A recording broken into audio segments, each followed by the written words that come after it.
Dear students, let us start the discussion on today's newspaper, that is 12th December 2017. The first article, Apologize, Manmohan tells Modi. You know, yesterday Prime Minister Modi has criticized Congress leaders for meeting Pakistan High Commission officials. In this context, Prime Minister Modi is being advised that high constitutional positions shall be kept aside from criticism and for electoral gains. So remember one thing, constitutional institutions are critical for the functioning of democracy. Their legitimacy depends on the integrity of the people who are occupying them. So in this context, to maintain their niche and also legitimacy, these have to be spared from routine politics. That's what is the point we need to tell over here. No WTO deal without food security. So let's remember this point this way. The government of India, along with China, it is looking for the protection of the poor people in their respective countries. The West is opposing for minimum support price which is being offered to the farmers in India. The food security concerns are huge for India. So India in its argument at WTO don't want to compromise on issues related to food security. On the other side, West is not interested in compromising on issues related to subsidies given to the farmers. This is what is going to be the fight at Buenos Aires. Let's come back to the editorial page. A working class act in America. So here, how did the Trump won the elections? That is what is being discussed. You all know that the Trump's entire rhetoric is in favor towards the rich and influential, that is the capitalistic system. Then why working class has voted in favor of Trump? This is what we need to understand. The three factors which we need to talk about is globalization, and second is decreasing trade union movement across the countries after the globalization, and third is sense of insecurity across the working class. So these three are interconnected. Globalization, automation, increased concerns towards efficiency all go in hand. Because of these three things, loss of jobs is seen everywhere. And also shift of jobs from west towards east, from developed world towards the developing countries also has become a possibility. And inequalities in the society have increased. So in Americas, it is manifested through NAFTA, North America Free Trade Agreement. It has brought riches to United States, but jobs have moved more towards Mexico. The rich or wealth which has come to the United States got confined only to the higher echelons or higher strata of the society. So in this context, the people living at the bottom of the pyramid, the working class, these are left behind. There, lot of emotions of neglect are prevalent. And then, most of these working class people are part of the trade unions before. Either you talk about Michigan, the Detroit city of cars, or you talk about Pennsylvania, city of or state of coal, state of steel. Everywhere the trade union movement was very much prominent. But now, the disintegration of the trade unions is clearly visible.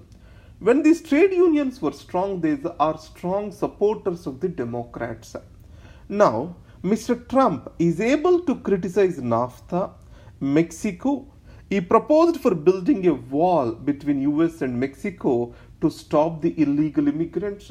All this rhetoric has played positive to workers to vote in favor of him. That is what is the essence of this article. So in India also, these kind of the factors you have to see. Now globalization and then technological transformation and concerns for efficiency, rising inequalities. This is changing the rhetoric over here. And added to this, there is a growth of middle class in India after 1990s. And this middle class is also said to be a reason for the development of right-wing politics in India. So that is in comparison to this. And then the power play in peacekeeping. So it is about United Nations organization. The power enjoyed by a particular country in UN depends upon its contributions towards it. The contributions can be in the form of finances or the peacekeeping forces. The China is contributing both. Around 7% of the UN budget is contributed by China now. US contributes 22%. And China's contribution is slowly rising.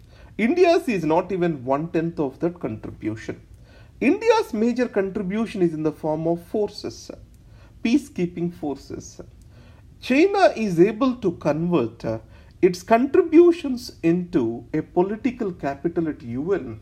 India was unable to do the same. So it needs an urgent attention. That's what this article talks about.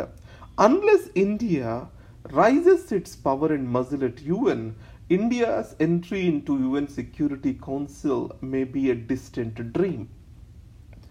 In an elite club, it is about Wassenaar arrangement. You know that India has entered into Wassenaar arrangement. Wassenaar arrangement is to take a review of the dual use technologies and their exports. In this context, it has raised certain points towards India's diplomacy. India has raised a high pitch for its entry into energy, which was opposed by China. But entry into Wassenaar arrangement, missile technology control regime, all these are through a quiet diplomacy. And second aspect is India's nuclear arrangement or India's responsible role with regard to its nuclear use, all are getting highlighted because of its entry into this. Will it pave for entry into energy is a big question, because either in Australia Group, MTCR, Wassenaar arrangement, China was not a part. China is not a part. But in the case of NSG, China is a part and it is opposing the India's entry into it. So the credibility of India's nuclear program has increased. It stressed the importance of quiet diplomacy in nuclear issues. That's what we can carry home from here. A massive victory. It is about the elections in Nepal. You know that the leftist factions, Communist Party of Nepal, United Marxist-Leninist, headed by Mr. Oli, and Communist Party of Nepal, Maoists, headed by Prachanda, these have come together to contest the elections. And this alliance has won the majority. And the single largest party now is the Communist Party of Nepal, United Marxist-Leninist. And on the other hand, the largest party in the previous elections, Communist Party, that is Nepali Congress, was pushed to third position.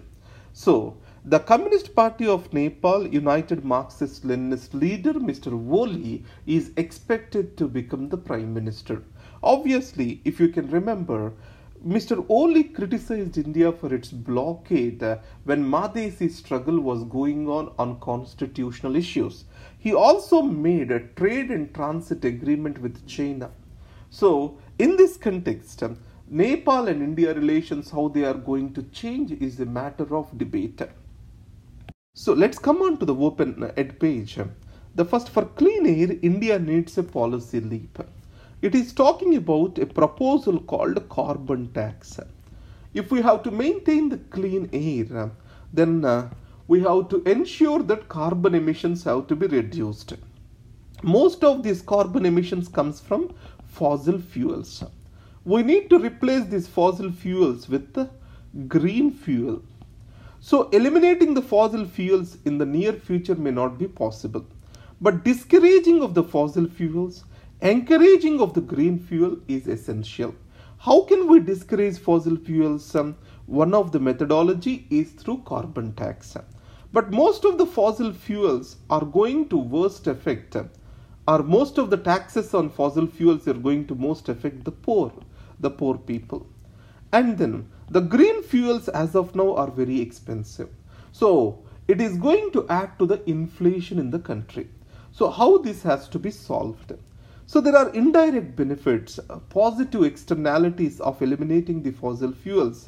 That is, healthcare costs will come down, And second is the green fuel is going to create more number of jobs and is good for economy. That is the argument which these people make.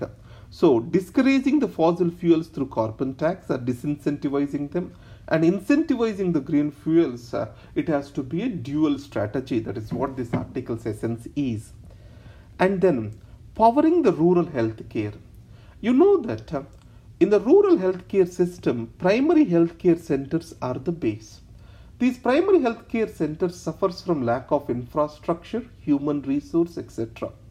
Here, power supply is a critical element. A study is conducted by Council for Energy, Environment and Water. What it says is, wherever the power supply is available for the primary healthcare centers, their healthcare outcomes are much better. So, how shall we provide for 24/7 power access to primary healthcare centers? The way forward recommended is solar energy. The reasons are, it is disconnected from the grid and it can be made available throughout the day. And second possibility is we can also store the solar energy to be used in the night. So the ability to deliver them in a decentralized manner makes the solar energy the right way for, or renewable energy right way for powering the primary health centers. There is one article, Flawed Economics. On December 4th, an article has come up in Hindu by Niti Aayog members about global hunger index. Their major criticisms are it is overweight towards the child nutrition. In this context, understand the children need more calories compared to adults, and any undernourishment is going to worst affect their health. And second aspect here is the food security is not just about producing more grains.